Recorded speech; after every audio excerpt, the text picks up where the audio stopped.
Dan inilah saatnya buat Kansa untuk memilih di antara Emran dan juga Fatan. Malam ini dia harus memikirkan akan hal itu.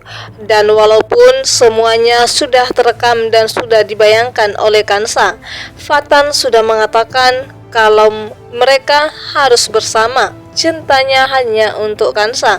Dan Fatan sudah mengatakan kepada Kansa kalau Emran itu begitu sangat licik dan memiliki 1000 cara agar dia tetap berada di sisinya. Memang betul perkataan Fatan kepada Kansa. Namun saat ini Kansa hanya melihat bukti nyata yang di hadapannya sendiri kalau Emran sudah betul-betul berubah.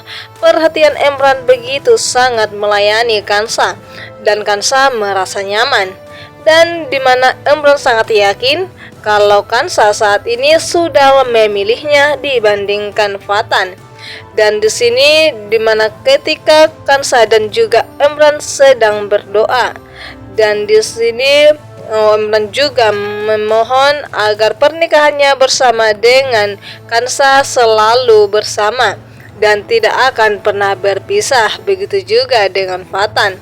Namun sepertinya di mana alam berpihak kepada Emran.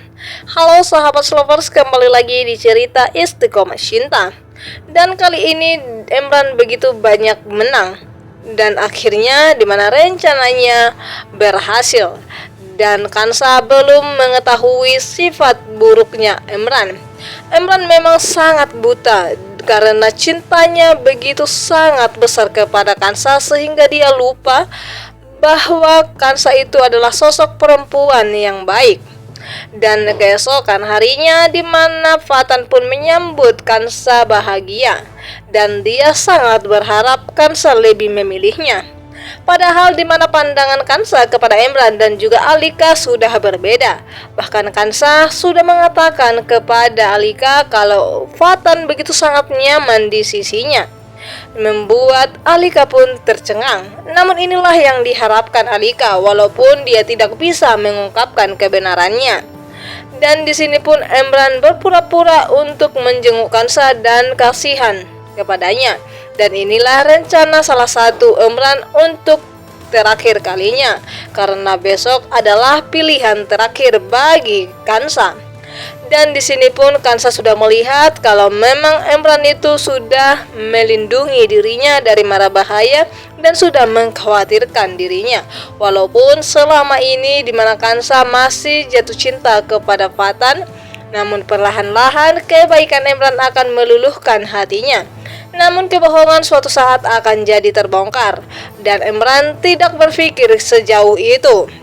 Dan sementara itu Funi begitu sangat bahagia ketika dia sudah mengetahui kalau besok itu Kansa dan juga Emran akan berpisah. Dan tentunya dia sebagai perempuan akan melamar Emran. Padahal seperti yang kita lihat di sini, Emran sedikit pun tidak menaruh cinta kepada Funi. Dialah yang tergila-gila kepadanya, sama seperti Emran tergila-gila kepada Kansa. Dan di sini pun tiba-tiba sandiwaranya tetap berjalan. Dan malamnya di mana Fatan yang sudah sangat khawatir kepada Kansa, dia selalu menuduh Emran. Ya, memang betul itu adalah kelakuan Emran sendiri dari rencananya. Namun di sini dia menuduh para preman itu yang menyuntikkan Kansa sampai tidak sadarkan diri. Tentunya Fatan tidak terima karena ada orang yang menyakiti sang Sri Kandinya. Dan dimana setelah Kansa sehat dari pingsannya dan keesokan harinya pun semua begitu sangat syok dan terkejut. Bukan hanya Fatan tapi juga Dokter Aksan, karena di sini Kansa lebih memilih bersama dengan Emran dibandingkan meninggalkan dirinya. Wah, di sini Emran tentunya bahagia karena pada akhirnya rencananya dan usahanya tidak sia-sia sama sekali. Dan dia akan bersama dengan Kansa dan seperti janjinya di hatinya dia akan meratukan Kansa dan tidak akan pernah menyakitinya lagi karena hatinya sudah tertuju kepada kecantikan Kansa seperti bidadari dan kelembutannya bahkan keberaniannya. Dan di sini pun Emran begitu sangat sakit hati sebenarnya. Dia terluka dan dia pun tidak menyangka Kansa memilih Emran.